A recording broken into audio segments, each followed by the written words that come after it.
hermanos. Bueno tenerle en la casa del Señor. Vamos por favor a abrir nuestras Biblias. Vamos a hacerlo en ese preciosísimo libro, como lo es el libro del Apocalipsis. Amén. Les recuerdo que estamos ya analizando el capítulo 14. Los primeros 4 versículos han sido motivo de estudio.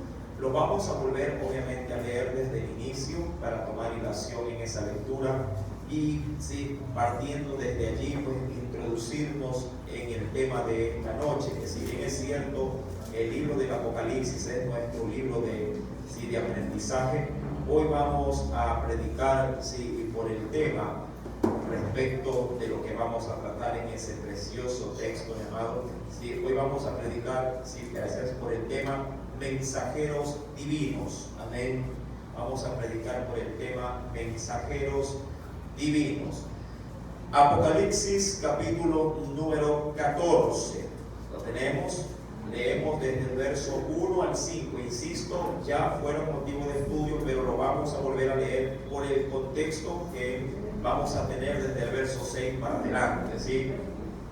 Y leemos la palabra del Señor en el nombre del Padre, del Hijo y del Espíritu Santo. Después miré y he aquí el Cordero que estaba en pie sobre el monte de Sión, y con él 144,000 que tenían el nombre de él y el de su Padre escrito en la frente. Verso 2, léalo por favor.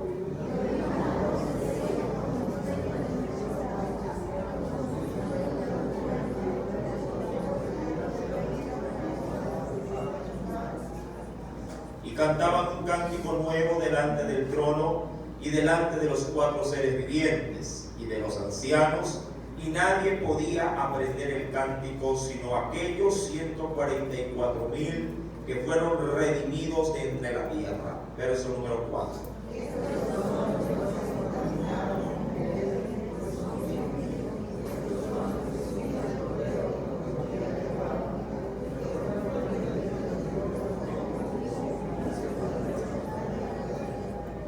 Y en sus bocas no fue hallada mentira, pues son sin mancha delante del trono de Dios. Amén. Hasta ahí la lectura. Vamos a inclinar nuestro rostro, vamos a hacer una breve oración y a poner esta enseñanza en las manos del Espíritu Santo. Amado Dios y buen Padre Celestial, gracias en este momento por darnos esta preciosísima oportunidad de poder no solo congregarnos, Señor, sino ahora disponer nuestras vidas para poder leer y entender, Señor amado, las Sagradas Escrituras. Suplico de tu buena mano, mi Rey, Padre de primer orden, que aceleren los pasos de tu pueblo, de tus hijos, de tus hijas, a fin de que todos y cada uno de ellos puedan asimilar, oh Dios amado, esta enseñanza que usted tiene para nosotros en este día, con el único propósito de seguirnos preparando para toda verdad, para toda justicia.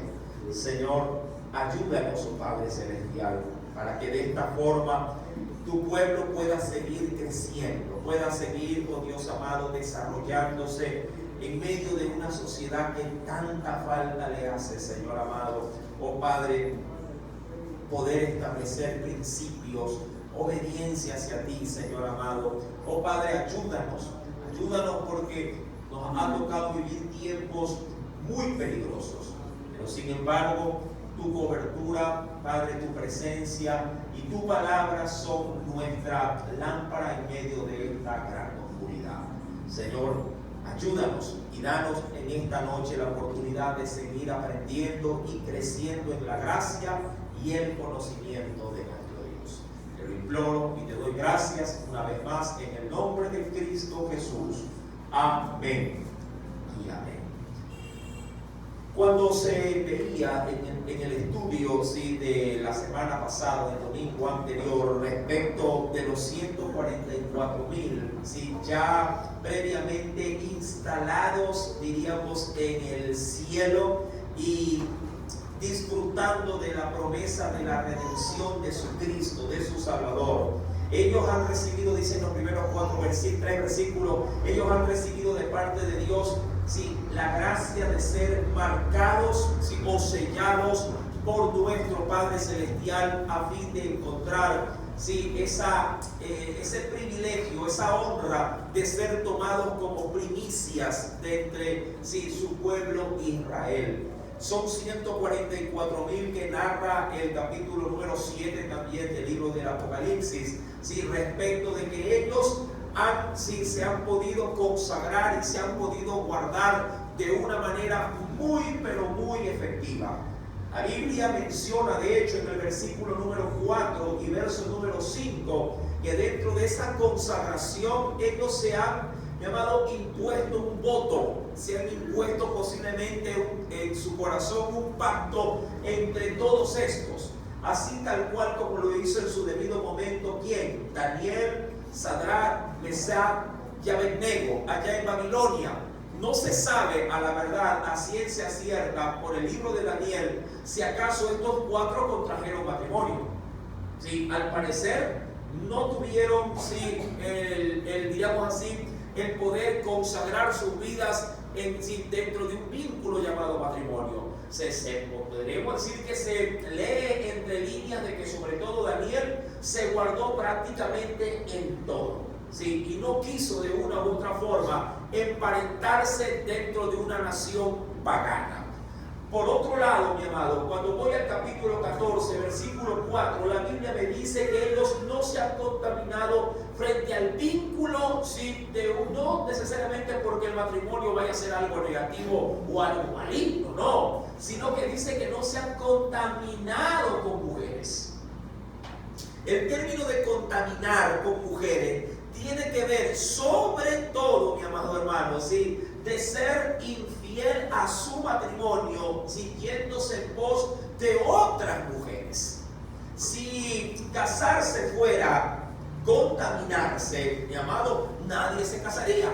Por lo menos nadie, si estuviese de una u otra forma la tendencia de casarse sabiendo que comete algo que le va a afectar en su santidad, en su comunión con Dios. De hecho, bíblicamente, mi amado, la Biblia nos enseña que no es bueno que el hombre esté solo.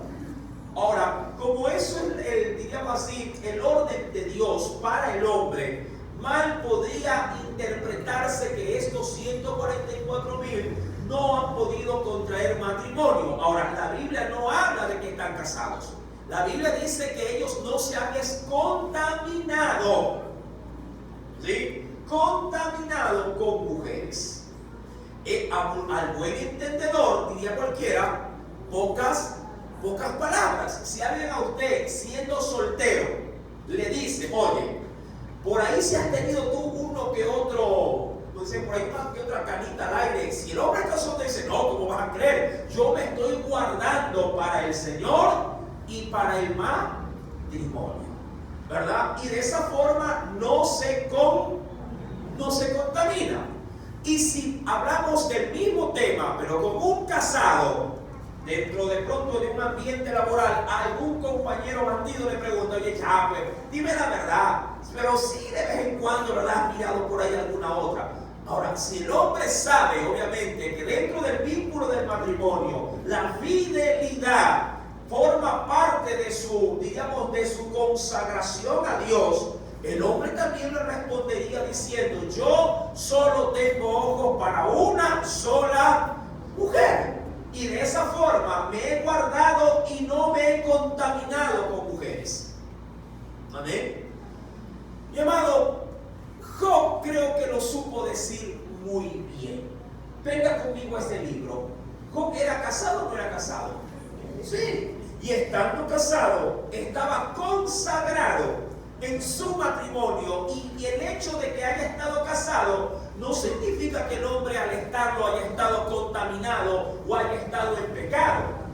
Al contrario, mi amado, quiero ver algo respecto de lo que dice un siervo llamado Job. Acompáñame al libro de Job, ¿sí? Y veamos esta referencia. Dice el Señor, capítulo número 31. Entendiendo que Job, cuando emite esta palabra, este comentario, lo hace en pleno proceso de ese sufrir que Dios permitió para que él experimentase algo que él no entendía, pero que al mismo tiempo lo aceptaba. ¿Lo tiene? Job capítulo 31, verso 1. Léanlo. ¿Qué dice? ¿Qué dice Job? De sí mismo, hice pacto con mis ojos. ¿Cómo pues había yo de mirar a una virgen? Ahora la pregunta clave. Promedio. No, yo sé que no hay una edad, pero ¿cuántos años tenía Job cuando le cayó la prueba? No hay un texto bíblico, pero podríamos decir que Job era de avanzada edad. Primeramente porque ya tenía hijos casados, ¿verdad? Ya tenía hijos casados. Y en función de eso, mi amado, él ya no era un muchacho, no era un adolescente, ni mucho menos era un hombre de mediana edad, hablando de 30, 40 años. Ya debió haber tenido más de 50 años, mucho más. Sin embargo, su postura, ¿sí?, a fin de poder agradar a Dios y a su hogar, su matrimonio, el hombre hace un pacto, ¿sí? A diferencia de pronto de lo que dijo Jesús respecto de los hombres en la mayoría de los casos. Si tu ojo te hace pecar, ¿qué dijo el Señor? Arráncatelo. Y dice allí Job, hice pacto con mis ojos. ¿Cómo pues había yo de mirar a una virgen? Porque ¿qué galardón me daría de arriba Dios? ¿Y qué heredad el omnipotente desde las alturas? No hay quebrantamiento cuando alguien lo hace para el impío, y extrañamiento para los que hacen iniquidad. Verso 4. ¿No ve él mis caminos y cuenta todos mis pasos? Mira qué forma de ver su intimidad y relación con Dios. Por esas razones, Job dijo: yo con mis ojos solamente los tengo ¿para qué? Para mi ayuda, para mi ayuda idónea. Aun cuando la ayuda idónea fue tremenda al final. Diríamos, al final me refiero cuando empezó la prueba de Job. Fue tremenda el asunto, porque ella perdió el control, perdió su estabilidad emocional. Mi amado, pregunto, ¿en qué postura Dios lo tenía a Job dentro del gran conglomerado de los seres humanos? Como un hombre justo y temeroso de Dios. Dicho de otra forma, un hombre perfecto, de acuerdo al criterio de Dios. Tan idóneo era para Dios que entra en la lista de los 3 hombres reconocidos como de los más sobresalientes entre los moradores de la tierra. Primero estaba a la cabeza por orden cronológico, ¿quién?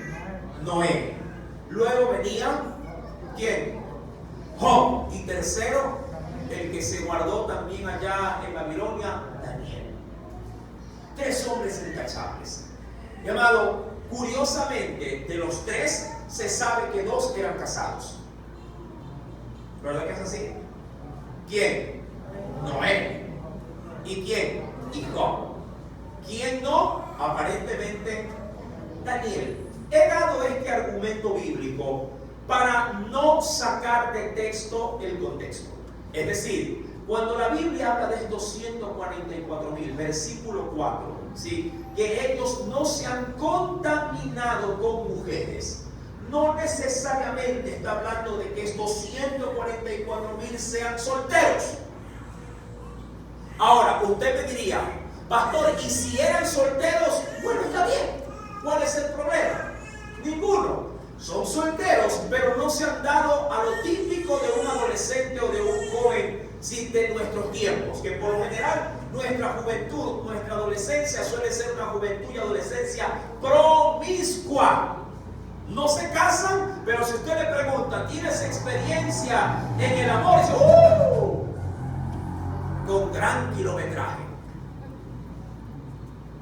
O sea, si lo queremos poner a estos 144,000 como personas solteras, perfecto, está bien. Pero aún en su soltería se han sabido, ¿qué cosa? Guardar en todo sentido.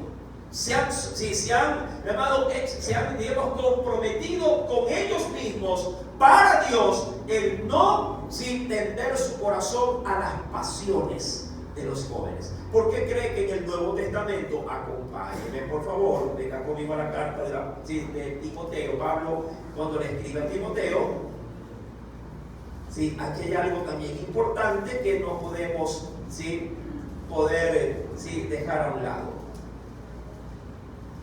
Dice el Espíritu Santo lo siguiente, en la carta de Primera de Timoteo, capítulo número 6. Primera carta a Timoteo, capítulo número 6.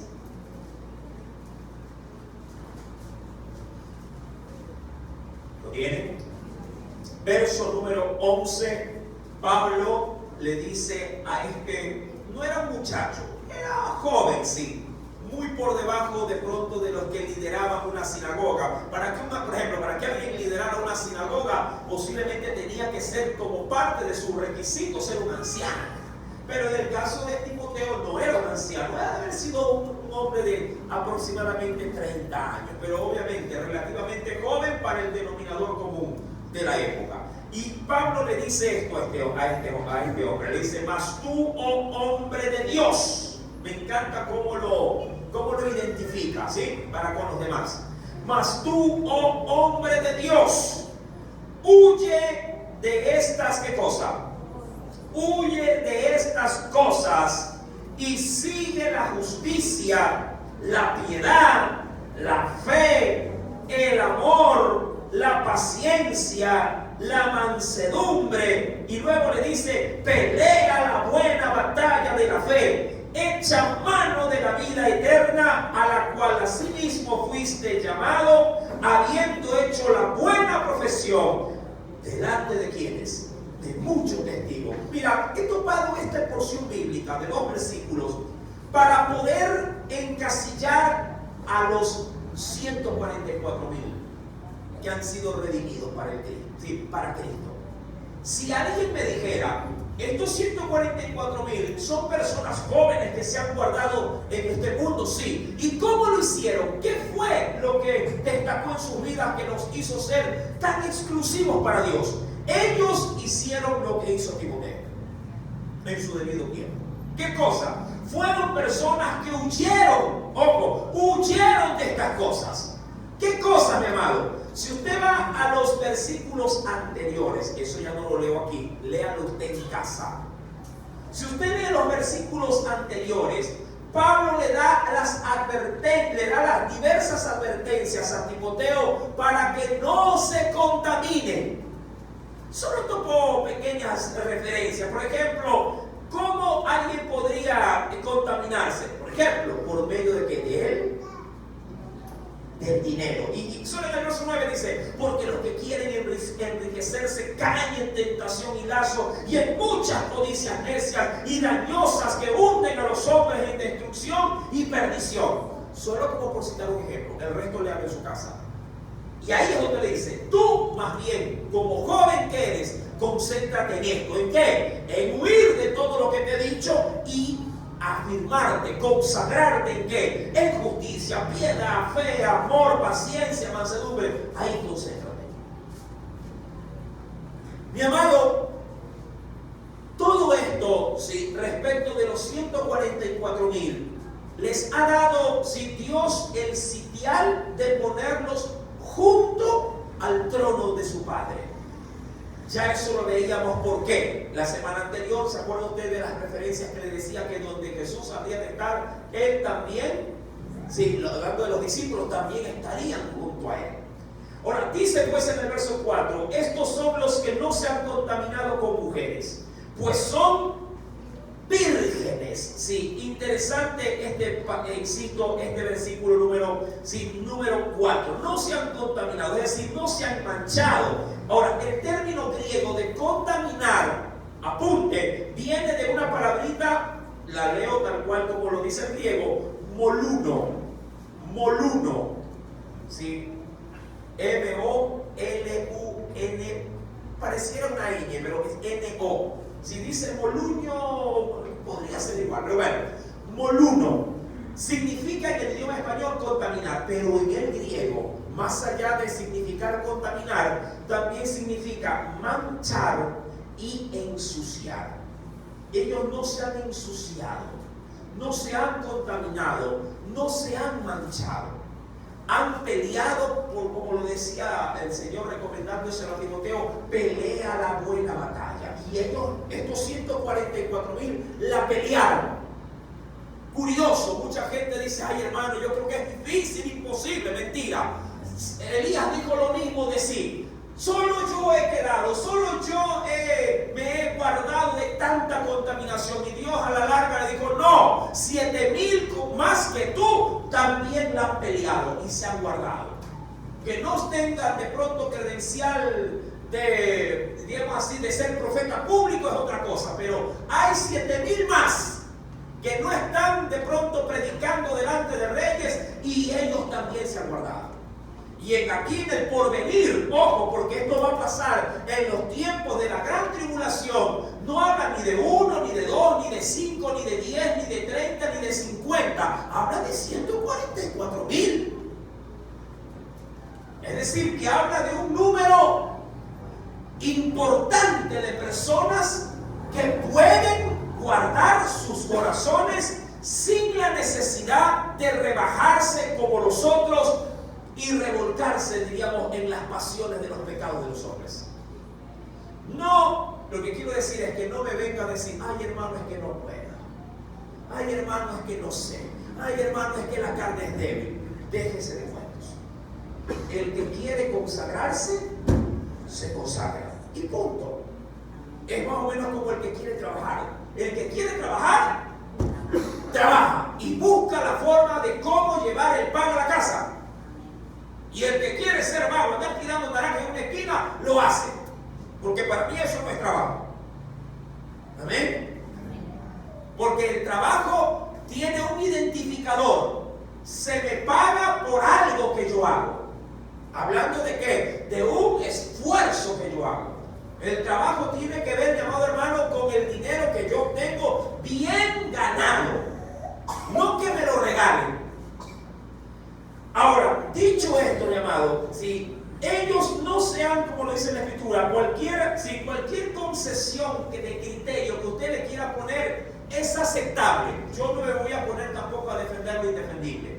Si estos son vírgenes en cuanto a su sexualidad, lo acepto. Claro que sí.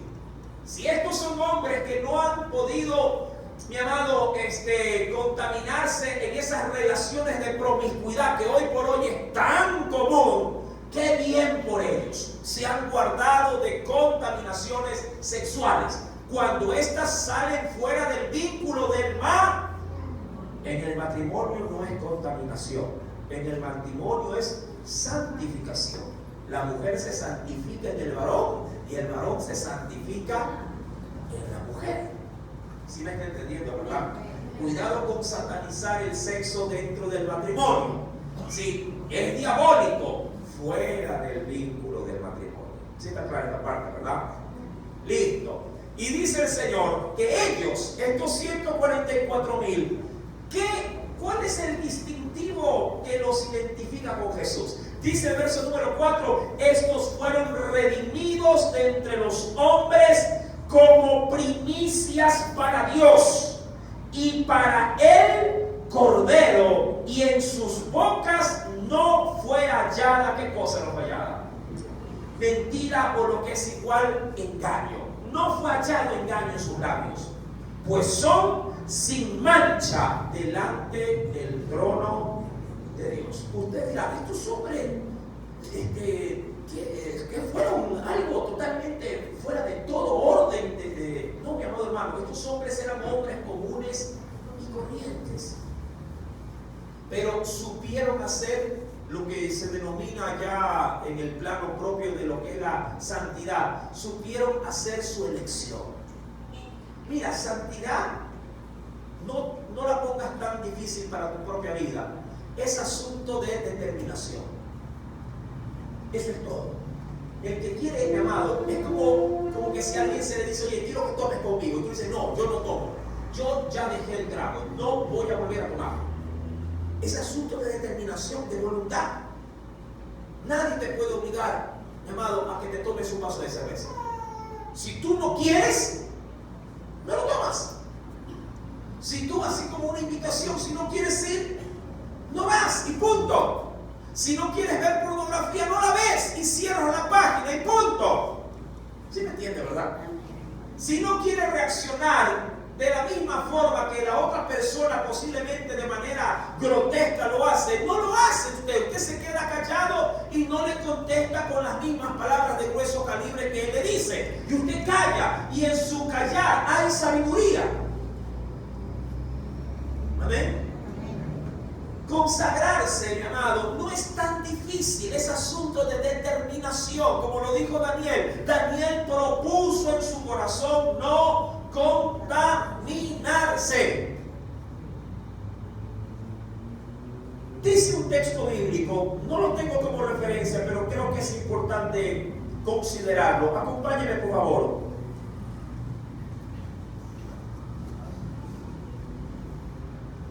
Quisiera ver algo en el libro de los Salmos, capítulo 32. Estos hombres se han guardado hasta en lo que dicen. Eso es importante. Alguien dijo una vez en la Biblia: no permita, Señor, que mi boca me haga pecar. En el Salmo 32, el libro de los Salmos, ¿lo tienen? Capítulo 32. Dice pues el versículo número 2, 32 verso 2, respecto de cómo sí se puede guardar las palabras. A veces las palabras, mi amado, ellas mismas nos atan. Y dice el Señor allí, verso 2, bienaventurado el hombre a quien no culpa, a quien Jehová, perdón, no culpa de iniquidad, y en cuyo espíritu no hay, ¿qué cosa? No hay engaño. Ojo, la boca termina obviamente haciendo o termina manifestando lo que encuentra dentro de tu corazón. Por eso dice el texto, es muy bendecido a quien Jehová no le culpa de iniquidad a consecuencia de ¿qué cosa? De una mentira que salga del corazón o del espíritu del hombre. Bienaventurado es el hombre a quien Jehová no culpa de iniquidad y en cuyo espíritu no hay engaño. Y estos hombres se han guardado de que sus bocas no los hagan pecar, no los hagan ser ofensivos, ni para con Dios ni para con su prójimo. Todo esto en medio, insisto, de un tiempo llamado la gran tribulación. Avanzando, mi amado, ¿sí? Esto era necesario aclararlo. Avanzando dentro de este poderoso estudio, en el verso número 6, quisiera dar un preámbulo antes de ingresar al verso 6. Terminado acerca de los 144,000, ¿sí? Bueno, antes de avanzar, pregunto, ¿hay alguna duda respecto hasta lo que se ha visto? ¿Tiene alguna duda respecto, mi hermana Lucrecia?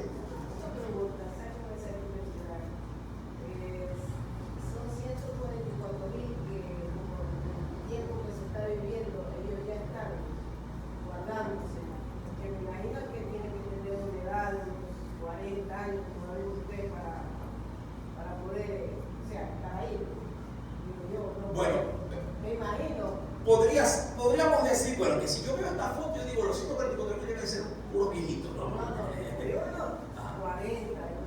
Bueno, veámoslo de esta forma. Sé para dónde va.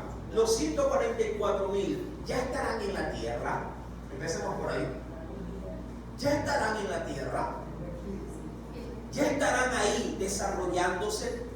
Estarán de una u otra forma compartiendo ya vida, sí, en este mundo, en este tiempo. Mira, todo dependerá qué tiempo, sí, es el que maneja Dios para poder manifestar los juicios que Él ha establecido para la tierra. Recuerda que nos manejamos no bajo el trono del hombre, sino bajo el Kairos de Dios. Ambos significan tiempo. El primero es tiempo humano, el segundo es tiempo divino. Si en el tiempo de Dios, el periodo de la gran tribulación, solo por decir, solamente estoy elucubrando, nada más, si podríamos decir que la gran tribulación empezaría en el 2030, estamos en 2022, ¿ah? Si decimos solamente que empieza en el 2030, los 144,000 en este momento están en todo su apogeo. Es decir, están viviendo una vida consagrada a Cristo. Porque la consagración no es de un día para otro. Mi amado, es un ejercicio constante. ¿Sí? La santidad no es, mi amado hermano, algo que viene de pronto el pastor dice, póngale la mano, hermano, porque este muchacho es el mismo diablo, a ver si mañana amanece como angelito. Eso no va a ocurrir jamás. Eso no va a pasar.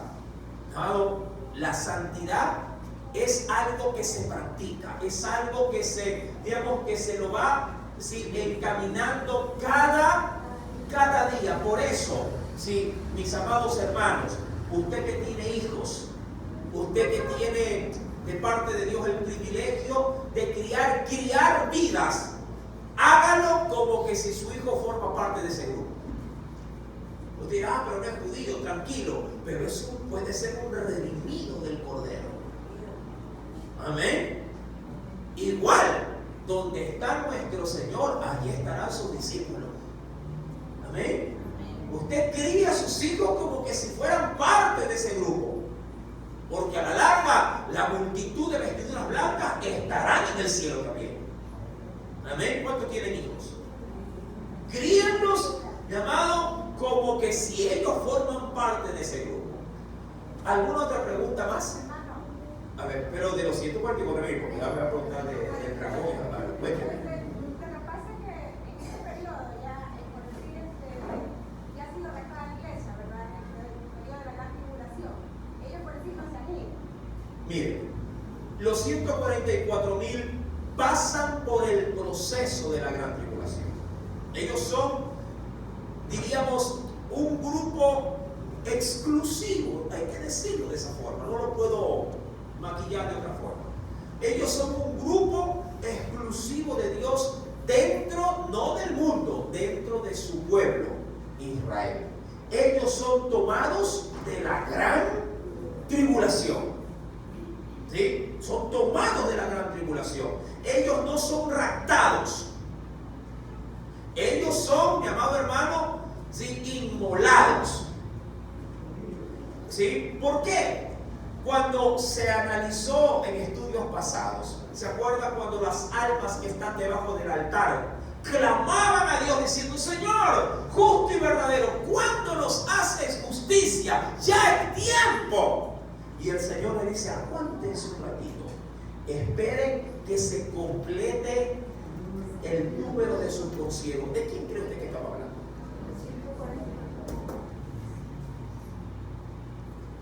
Mi amado, ese grupo tenía que salir de la gran tribulación. Claro, ya para esto la iglesia está con Cristo.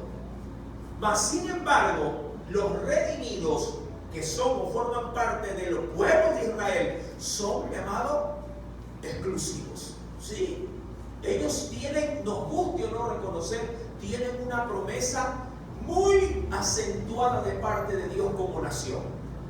Y eso no lo podemos cambiar. ¿Sí? Es como decirle, pero Señor, ¿por qué te le manifestaste a Abraham? ¿Por qué no fue de pronto cuando nació Esaú? Eso ya es soberanía de Dios, punto. Ahí no tenemos que ver nada nosotros aquí. ¿Por qué lo escogió a él? ¿O por qué escogió a estos 144,000? Es como preguntarle a Dios, ¿pero por qué 144,000? ¿Por qué mejor no fue 100,000 o 1,000,000?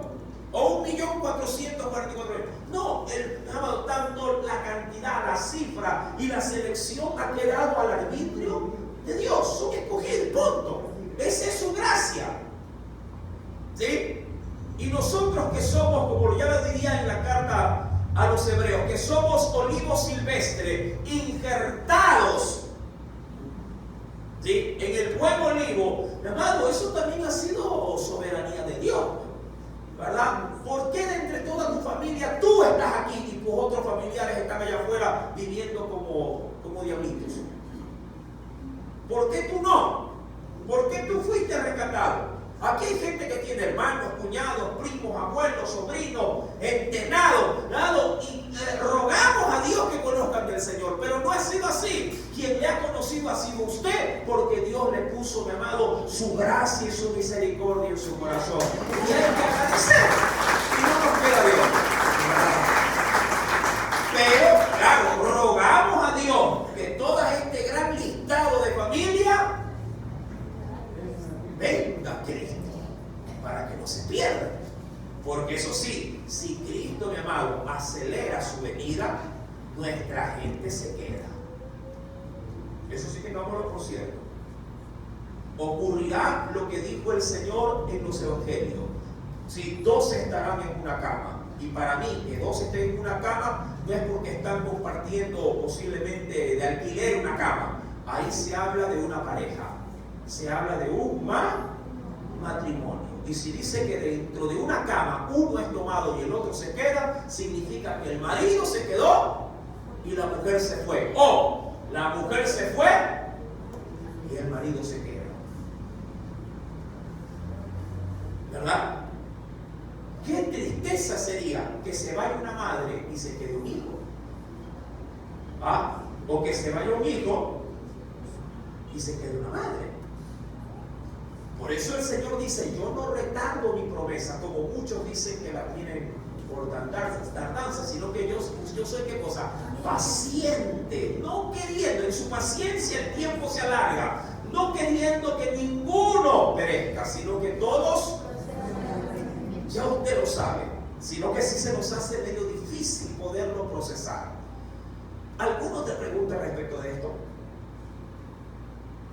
Para poder avanzar al temario de esta preciosísima noche, que tiene muchísimo, muchísimo que ver.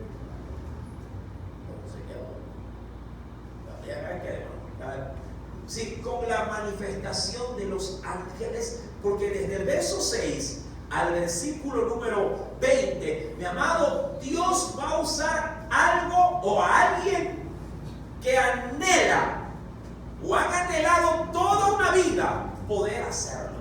¿Qué cosa? Predicar la palabra de Dios.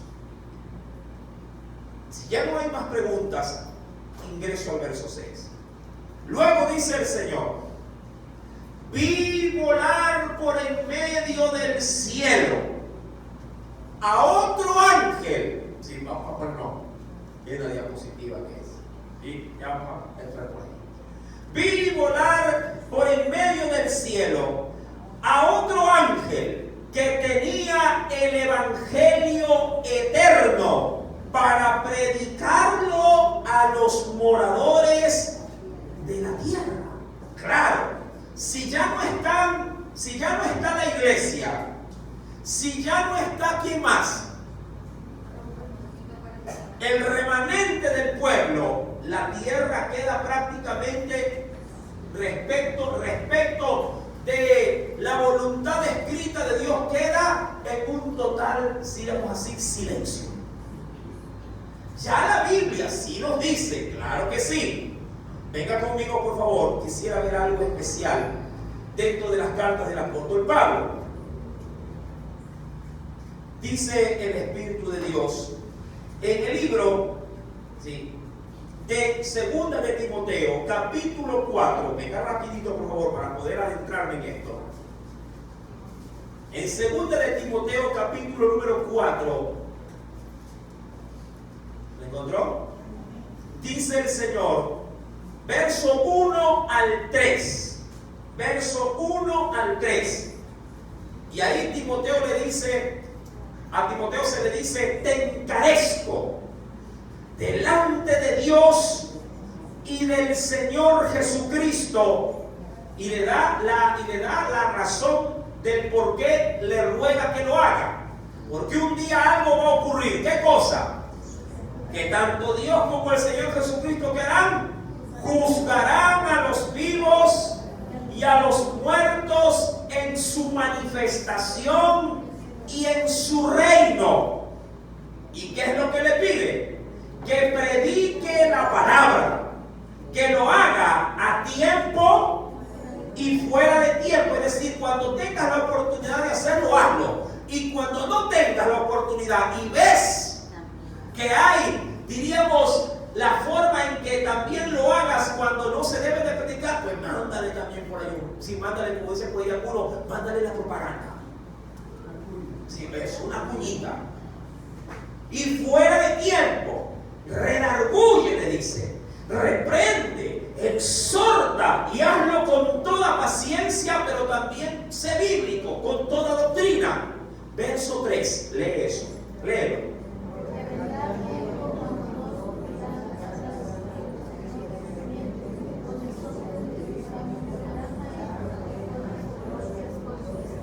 Y apartarán de la verdad el oído y se volverán ¿a qué?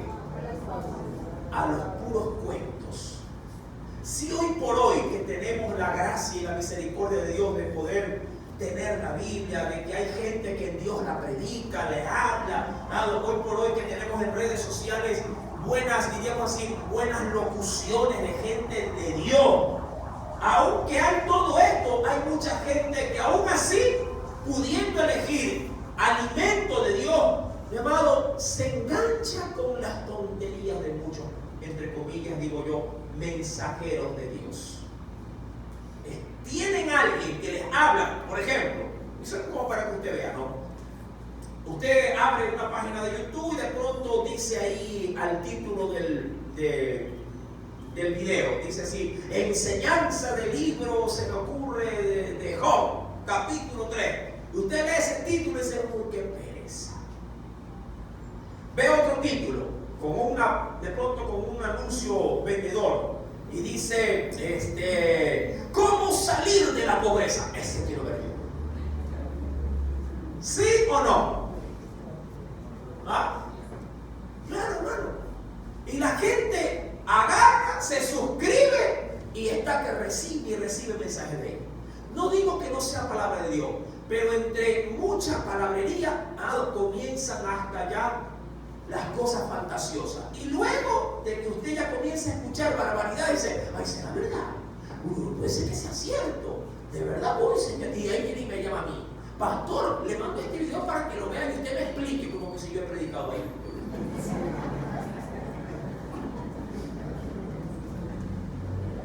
Y si alguien se dará cuenta cuando usted me mande ese tipo de video, usted mismo dígame, yo le respondo. Yo no le respondo. Porque si ella tiene tanta duda de ese video, a lo mejor venga a los cultos, sea fiel, escuche palabra, y cuando uno escucha la verdad y luego va y oye la mentira, ¿qué hace con la mentira? La desecha. Y no tiene por qué andar preguntando. ¿Me explico? Sencillo. Claro, el que afina el oído a la verdad de la palabra, cuando escucha mentiras, ya no se suscribe y se aparta de ahí. Ahora, ¿por qué hago para este verso respecto de lo que se lee en Apocalipsis capítulo 14, verso 6? Mi amado, al ya no estar la iglesia y al ya no estar el remanente dentro de Israel, automáticamente la tierra queda, respecto de la palabra, queda a su suerte. Y dice, mi amado, el versículo 3 que usted leyó, que obviamente ante la carencia total de la palabra, mi amado, la gente va a sufrir. ¿Qué cosa va a sufrir? Vendrán tiempos cuando van a sufrir respecto de ¿qué? De la sana doctrina. Es decir, que en vez de escuchar cosas de Dios, van a escuchar cosas de hombre. Y aún, claro, ahí digo yo, no, la gente siempre no aprecia lo que tiene. ¿Verdad que es así? Usted a veces, esto pasa en casa, a veces usted tiene a sus hijos ahí y no les para bola. Tiene a su familia en casa y no les para bola. Y cuando sus hijos ya se van, se casan o de pronto Dios no quiera hasta se mueran, ay, mi hijito lindo, ay, cuántas veces quise llevarte al parque, ay, cómo te amaba, ahora sí te quisiera comprar lo que me pediste. ¿Y por qué te lo hizo ahorita? ¿Verdad? Envidia todo. Lo mismo puede pasar con un marido, con una mujer. Ya cuando se le va o se le muere, ay, igual yo sí te amaba, no eras perfecta, pero yo sí te veía. Y se lo dijiste una vez en vida. Le regalaste aunque sea una florcita por ahí. Mi amado, la felicidad se trabaja, no se la encuentra. Y ellos, mi amado, van a sufrir porque van a tener comezón de oír y claro, se amontonarán, dice la Biblia, pero maestros conforme a sus propias, es decir, a sus propios pecados. Yo te pregunto, si hay algún predicador que le guste el billete, ¿tú no crees que te va a predicar manipulando la Biblia para sacarte hasta el último centavo? Por supuesto, hermano. Por supuesto. Te va a engatusar. Ahora, Dios le va a dar la posta luego de que la iglesia ya no está a sus ángeles. Y dice el Señor, y aquí vamos a tener algo especial. Verso 6. Vi volar por en medio del cielo a otro ángel que tenía el evangelio eterno. Ahora, dicen algunos, ¿qué? ¿Algún otro evangelio? No, el evangelio es uno solo. Ya lo dijo Pablo, porque no hay otro evangelio. Y si acaso alguien dice que hay, así sea yo, sea el tal usted no sabe, sea anatema. Es el evangelio eterno, es decir, el evangelio de siempre. A eso se refiere. El que usted tiene en su palabra, ahí en la Biblia, ese mismo es, no es otro, es el mismo. Y dice aquí, para predicarlo a los moradores de la tierra. Ahora, no te extrañe algo. ¿Los ángeles han predicado el evangelio? Las buenas nuevas, hablando de salvación, no. Pero ellos han predicado palabra de Dios, sí, a lo largo de toda la historia. A lo largo de toda la historia. Ellos han sido llamados de parte de Dios toda la vida, sus mensajeros. Yo quisiera topar las siguientes referencias. La primera y la más sobresaliente de ellas se encuentra en y ven conmigo por favor a la primera carta del apóstol Pedro, capítulo 1, verso 12. Primera de Pedro, capítulo 1, verso número 12. Dice el Señor, ¿lo tienen? Primera carta de Pedro, capítulo 1, verso 12. Dice el Espíritu Santo, a estos se les reveló, no es que no habla de revelor de revelarse, de rebelión, no, sino de dar a conocer, por si acaso, es con la B, ahí está con la B, sí, dentilabial. Si tuviera la B labial sería revelarse, de irse en contra, no, es que dar a conocer. A esto se les dio a conocer que no para sí mismos, sino para quienes, para nosotros, administraban las cosas que ahora son anunciadas por los que han predicado el evangelio. ¿Por intermedio de quién? Ahora, ¿quién lo está haciendo actualmente esto? ¿Quién? La iglesia. Amén. Por eso es que desde aquí, mi amado, si algo se brilla, si algo se remarca, es venga a evangelizar, mi querido hermano. ¿Sí? Venga a evangelizar. Porque esto se nos encargó a nosotros por intermedio del Espíritu Santo. Amén. Amén. Amén. Por así sea que me cambie, diga amén. Tiene que venir a evangelizar. Hay que dar de gracia para que de gracia también el Señor nos siga dando. Y dice el Señor,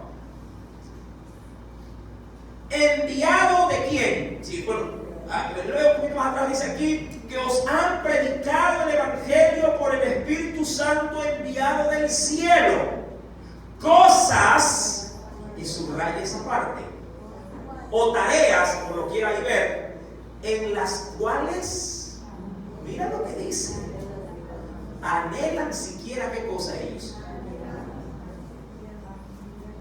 anhelarían mirar esto, pero más de cerca que lo que se les ha permitido. Desde que Cristo entró en la tierra y levantó a su iglesia, los ángeles tuvieron que hacerle como en un partido de fútbol. Cambio, salen los ángeles, entre en la iglesia. ¿Sí? Y la iglesia tiene el deber y la obligación de hacerlo. ¿Qué decía Pablo? Ay de mí si no predico el evangelio. ¿Sí? Ay de mí si no anuncio el evangelio. Porque la carga me ha sido impuesta. Pero una vez que la iglesia sale, Dios, y mira, aún en el tiempo de la gran tribulación, la misericordia y la gracia de Dios aún así se mantiene. ¿Por qué? Porque involucra a sus seres espirituales, los ángeles, en tareas que a la verdad ya no deberían de ser ministradas. Pero Dios, amado, que creó al hombre, tiene toda la intención de darle, ¿qué cosa? Salvación. Y dice el Señor, versículo, volviendo por favor a Apocalipsis 14, verso 6. Vi volar pues por en medio del cielo a otro ángel que tenía el evangelio eterno para predicarlo a los moradores de la tierra. ¿A quiénes? Mira, ya no se limita a Israel, a toda nación, tribu, lengua y pueblo. ¿Y cómo lo hará? Y él dirá a gran voz: temed a Dios y dadle gloria, porque la hora de su juicio ha llegado. Adorad a aquel que hizo el cielo y la tierra, el mar y la fuente de las aguas. El estilo de predicación de este ángel será muy parecido en cuanto a corto a cuando predicó Jonás. Jonás se tiró la prédica más corta de su vida durante ¿cuántos días? ¿Cuántos días predicó Jonás? ¿Cuánto? 40 días. ¿Qué predicaba Jonás? ¿Qué decía? Arrepentido. Porque de aquí a 40 días Nínive será destruida. Nada más predicaba. Gran mensaje. Sí, Nínive va a ser destruida, Nínive va a ser destruida. Pero Dios utilizó su palabra, porque esa palabra no venía de Jonás, venía de parte de Dios. Y con ese mensaje los ninivitas se arrepintieron, desde el rey hasta la bestia. La metieron a ayunar a la bestia. ¿De qué cosa? Del granjero más pobre. Y Dios perdonó a la ciudad. Pero años después Nínive volvió a pecar, y ahí sí fue totalmente destruida. Triste. Pero por lo menos en la generación que se escuchó fue salvaguardada. Mi amado, estos ángeles de los cuales Dios va a utilizar, quisiera antes de leer el siguiente texto lo que sigue. Acompáñame por favor y mira lo que nos dice el Espíritu de Dios en el libro de los Salmos, capítulo número 103.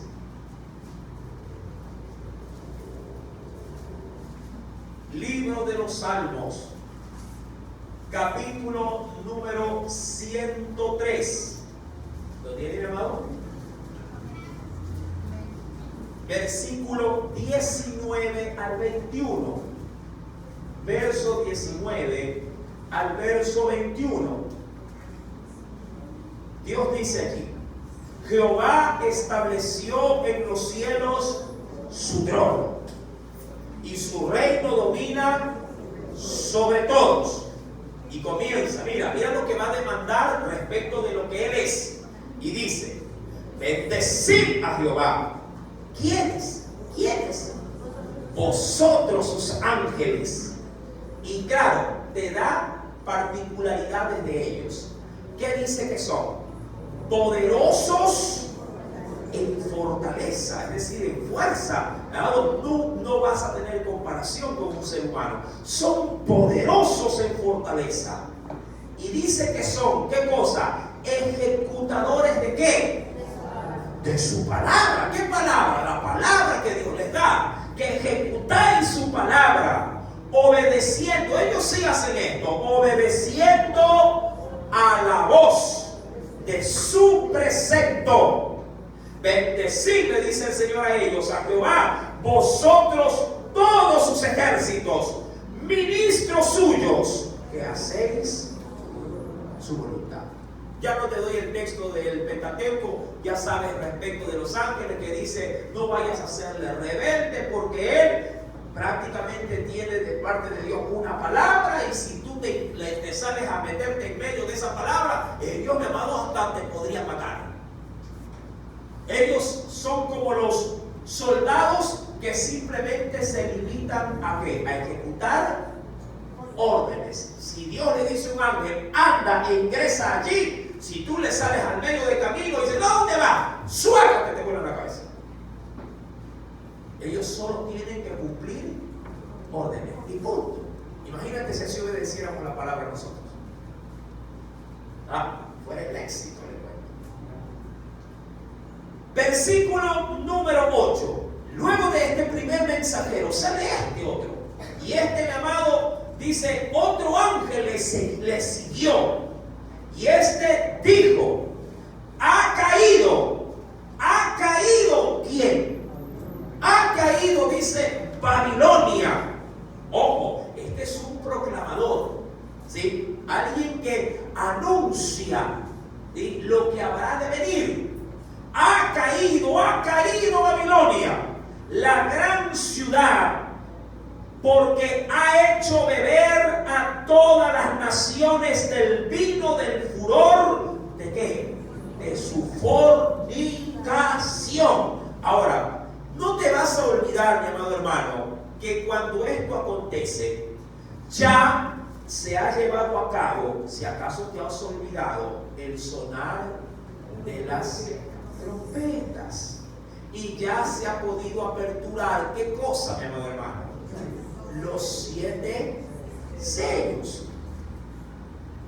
No podemos, insisto, olvidarnos de las enseñanzas que hasta la presente fecha ya hemos podido nosotros vislumbrar. Ya el pozo del abismo se ha abierto, han salido demonios, mi amado, ya de por sí mismo se ha convertido el agua en sangre, los peces en el mar han muerto, mi amado, ha caído estrellas del cielo, Satanás también ha caído con gran furor. Todo eso ya ha acontecido.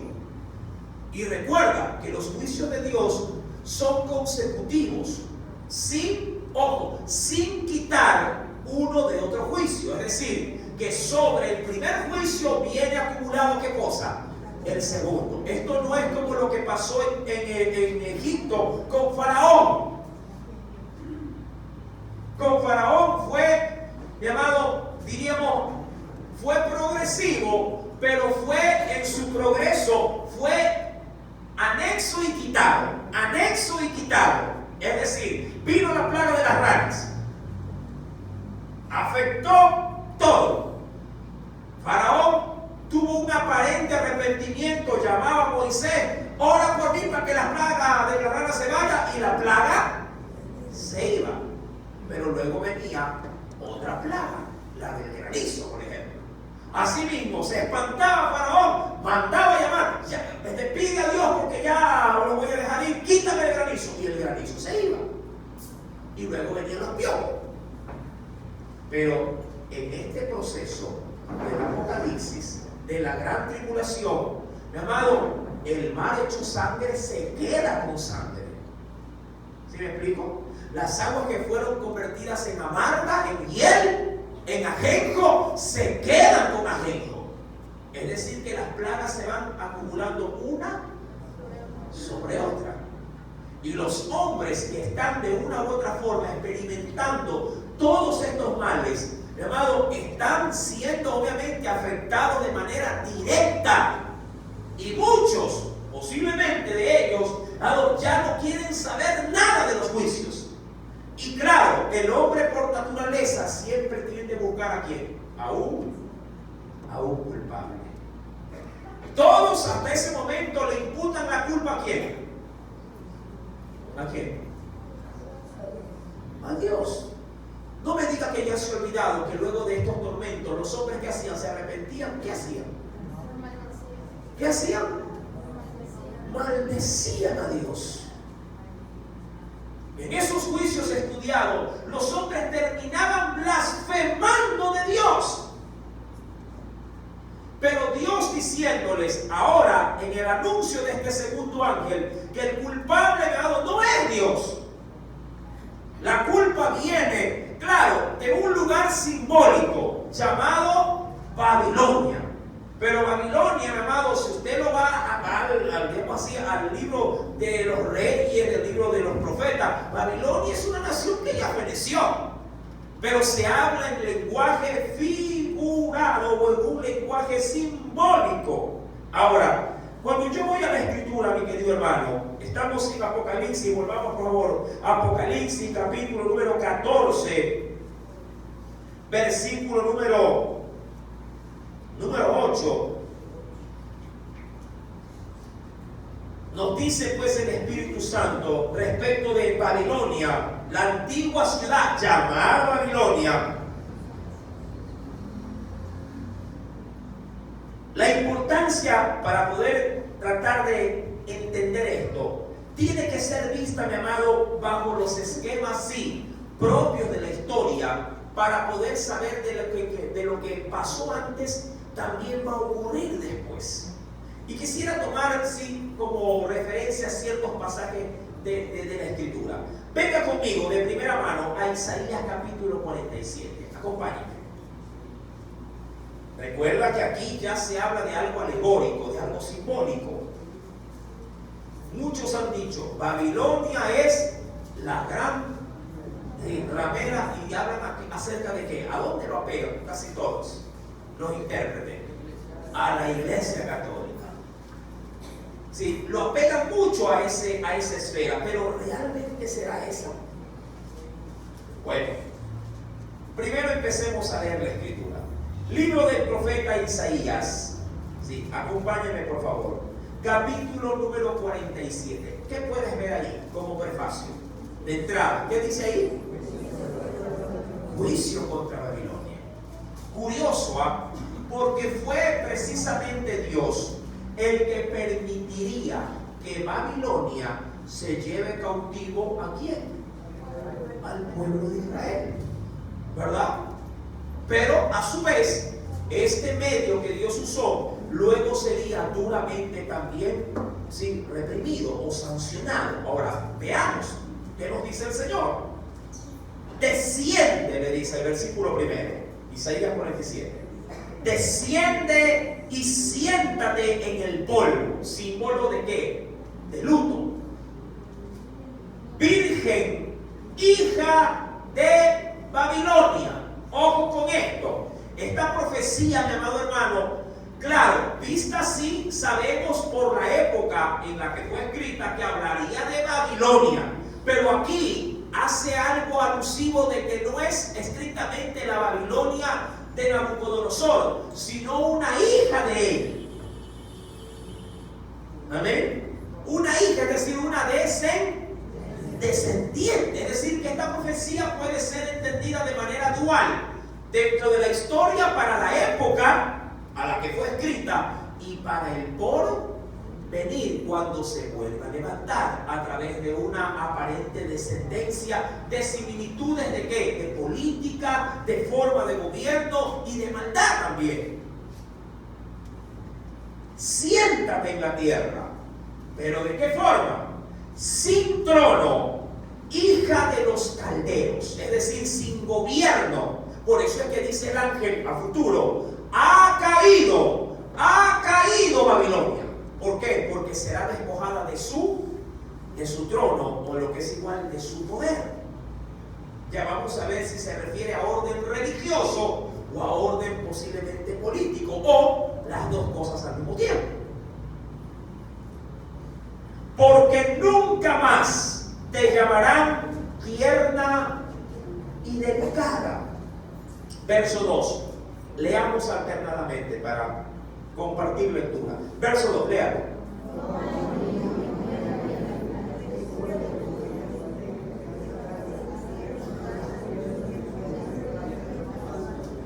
Por si acaso, guedejas son el cabello, pero el cabello trenzado, sí, por si acaso. Sí, toma pues cubre tus guedejas, descalza, dice aquí, los pies, descubre las piernas y pasa los ríos. Sí, verso número 3. Será tu vergüenza, hablando de desnudez, descubierta y tu deshonra será vista. Haré retribución y no se librará hombre alguno. Estamos hablando de Babilonia, ya hurgando un poquito más fino, habla de quienes comparten con ella su ideología. Versículo 4, lean.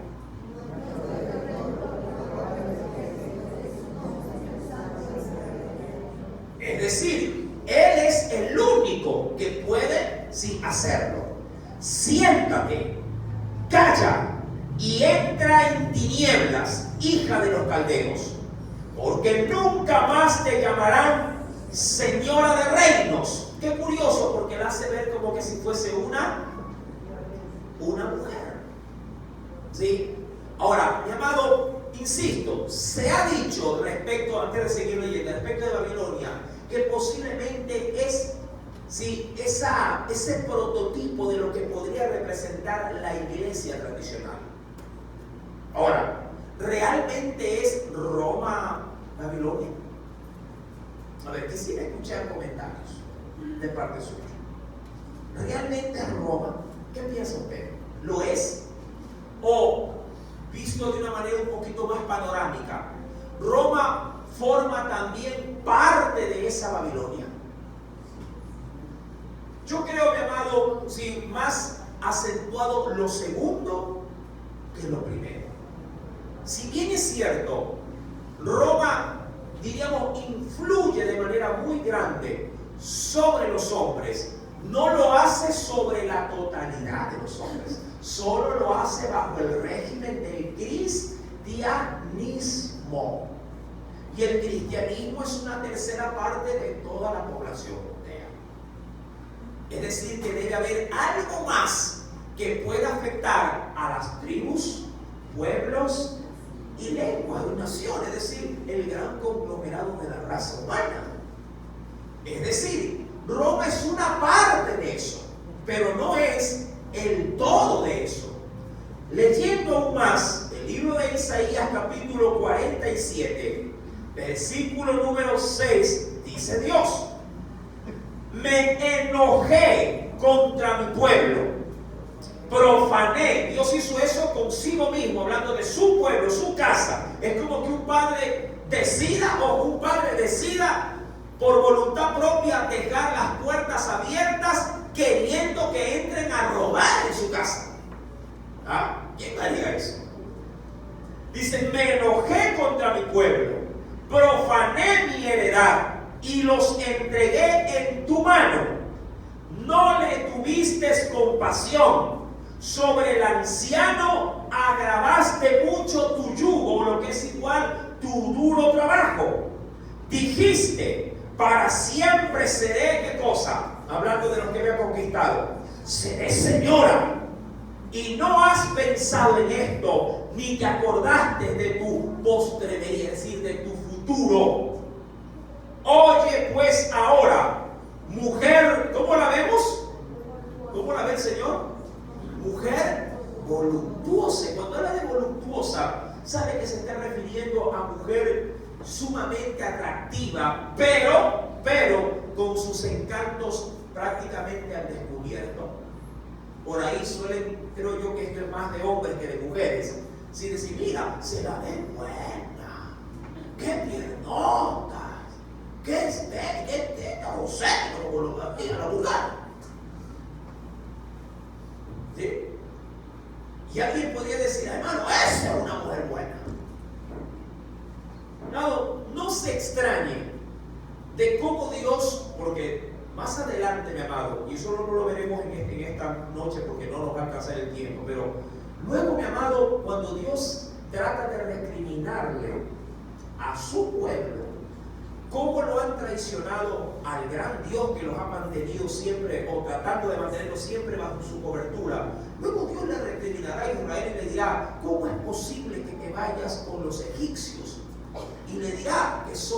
esas carnes. ¿Y sabe de qué estaba hablando? Bueno, eso lo veremos después. Le habla de que prefirieron a hombres, vamos a decirlo, suave, porque hay niños también, de miembros viriles grandes y fuertes. Más adelante lo veremos. Se los preferiste a ellos. ¿Por qué? Por tu lujuria, por tu carnalidad, en tu desafuero. Mi amado, si Dios es el motivo de tu pasión, no dejes que nadie, que nada te aparte de ese objetivo. No cambies a Dios por nada, ni por nadie. Si Él llegó a tu vida, como lo suelo decir yo brochamente o tradicionalmente, agárrate de patas y manos de Él. Solo Él te puede librar del gran periodo de la tribulación. Solo Él, mi amado hermano. No cambies el deseo y el placer del momento por el verdadero gozo que puedes encontrar en Dios cuando Él venga por ti y te haga entrar en las moradas santas. Amén. No lo cambies, mi amado hermano. Y termina este padre y dice: para siempre seré, dijo ella, señora, y no has pensado en esto, ni te acordaste de tu postremería. Verso 8. Oye pues ahora esto, mujer voluptuosa, tú que estás sentada confiadamente y que dices en tu corazón: yo soy. Ojo con esto. Mira, aquí me va a dar distintivos de a qué se refiere cuando habla de Babilonia. Es alguien que de una u otra forma trata de ocupar ¿qué cosa? El lugar de Dios. O sea, Babilonia ya tenemos indicios de que tiene muchísimo que ver con el aspecto religioso. Y eso sí, mi amado, sin importar si hablamos del mundo cristiano, del mundo musulmán o de cualquier otro tipo de creencia, cada religión trata de ocupar para sí mismo el reclamar, ¿qué cosa? El ser Dios. Alá reclamó serlo. Mahoma reclamó serlo. El papado también reclamó autoridad. De tal manera que se hizo decir, y usted no me va a dejar mentir, ellos han tomado el decir que son el vicario de Cristo. Yo no sé si usted entiende el término vicario. ¿Ah? Un vicario, amado, bien podría ser alguien que reemplace a Cristo. Alguien que tiene la autoridad para decir ser infalible. ¿Qué hombre podría decir que es infalible? Solo alguien que reclama ese título podría desplazar al Cordero y ponerse en lugar de él. Y lo mismo hará el anticristo, porque se hará pasar por Dios. Se dice de Babilonia, versículo número 8, en la parte media, dice, ella dice en su corazón: yo soy, y fuera de mí no hay más. Esto no le suena a palabra de Dios dicha por nuestro Dios, ¿verdad? Él ha dicho: porque Jehová tu Dios es uno, y fuera de mí. Pero ella reclama serlo. Amén. Esa es Babilonia. Ya usted se me da una idea. ¿Qué le dirá Dios respecto de esto? Dice ella dice: no quedaré viuda, es decir, siempre tendré a alguien que me mantenga. Eso sí, la religión, mi amado, es sostenida por el conglomerado de las naciones. ¿Por qué tiene auge? ¿Por qué tiene poder? Porque el mismo pueblo le da ese poder. ¿Sí? No quedaré viuda, ni conoceré tampoco, que dice ella, orfandad. Estas dos cosas te vendrán de repente, en un mismo día: orfandad y viudez. En toda su fuerza vendrá sobre ti, a pesar de la multitud, ojo con esto, de tus hechizos y de tus muchas, dice ahí, encantamientos. Es decir, que Babilonia es una mezcla de religión con brujería, hechicería. Usted dirá, ¿cómo es posible? Es que es una mezcla entre lo santo y lo profano. ¿Cuándo será ese día? Cuando ese ángel en un solo momento, luego de predicarles el ángel anterior acerca del verdadero evangelio de Dios, en un solo día Dios dirá, ha caído la gran Babilonia. Ese día se cumplirá Isaías capítulo 47, capítulo 1. Ahora, claro, ¿cómo lo hará? Mi amado, el mensajero de Dios anuncia de manera concreta cuál es el verdadero evangelio. ¿Tú te acuerdas del pasaje bíblico en el libro de Reyes cuando Elías decía al pueblo y al rey que el Dios que conteste por fuego, ese sea Dios? Y el pueblo, que dijo: bien dicho. Un día este ángel saldrá y predicará el evangelio que es. Hoy por hoy muchos dicen, ¿y cuál es la verdad? ¿Quién dice la verdad? ¿Son los hermanitos? ¿Son los testigos de Jehová? ¿Son los pares de sufrir? ¿Son los Hare Krishna? ¿Son los adventistas? ¿Quién mismo habla la verdad? ¿Verdad? Y en su confusión usted ya no sabe a quién creer. Yo no digo que la religión cristiana evangélica sea la absoluta. Pero lo que yo sí puedo decir es que donde se predique la Biblia, se está, mi amado, hablando de la verdad. Ahora, que si la gente nos quiere tildar de hermanitos, y eso es otra cosa. Nosotros nos debemos a Cristo y a su palabra, a Dios y a su palabra, al Espíritu Santo y a su palabra. Si eso usted no tiene al alcance de su mano, siga en ello y no claudique. No, mi amado, se aparte, porque el que oye esta palabra y la cumple, vivirá conforme a la promesa de Dios. Aleluya. Y nos quedamos en este segundo mensajero, pero vendrá otro más, otro ángel más, del cual, mi amado, tendrá el anuncio del castigo para los que han tirado abajo el verdadero fundamento del santo y bendito evangelio. ¿En qué consistirá el mensaje de este otro ángel? Eso lo sabremos, Dios mediante, el próximo día domingo, si el Señor nos lo permite. Amén. Vamos a orar y a darle gracias al Señor.